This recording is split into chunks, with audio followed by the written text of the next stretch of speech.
Spencer, I guess it's been said for a while that you sort of like replacement for Mitch Stark. How was it filling the shoes today with the new ball? Yeah, it's obviously something that I've kind of pictured in my mind to come in and play a similar role to him. So to do it, I think there was a few nerves there, and obviously big shoes to fill. So I think better for the run. It's only my third ODI, so hopefully a few more, and I'll be able to hopefully replicate some of the stuff he's done. Because you haven't played a lot of 50-over cricket in recent past, have you? It's all been 20-over stuff of late the last month or so. Does it take much adjustment? Is there much in your bowling you have to change between those formats? I don't think so. I think across all formats I'm pretty similar in what I do and what my role is. So obviously 4 overs versus 10 overs is a little bit different, but the way I sort of sequence my overs is pretty similar. And what do you know about Pakistan and what you might expect there, Champions Trophy wise?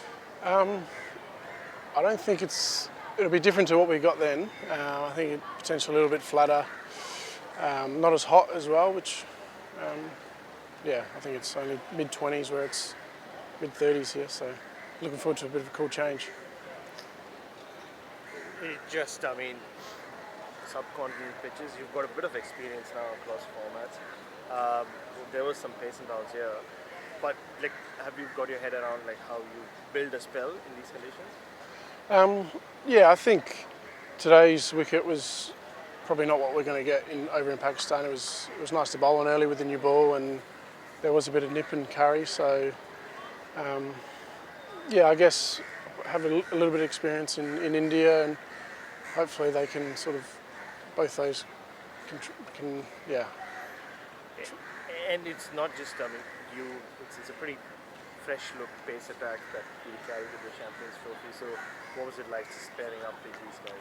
Yeah, it's exciting. You see Nathan Ellis, who probably hasn't played a lot for Australia, and you saw today he led the attack, and he's always kind of the next one in, and he's probably going to lead the attack in Pakistan. So it's exciting for all of us.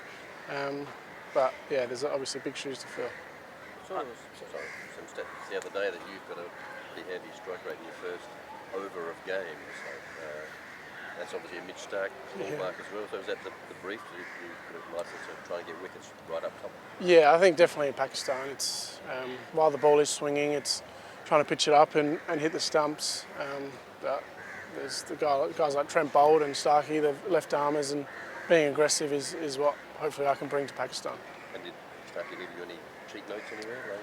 I haven't reached out to him yet, but I'm sure he'll send me a message soon, or I'll send him a message. Does this feel like, you said he played just 2 ODIs before this, you've been in and around the team now, does this feel like the start of a longish run? I mean, it's not in your hands, but just the way you went today and so on.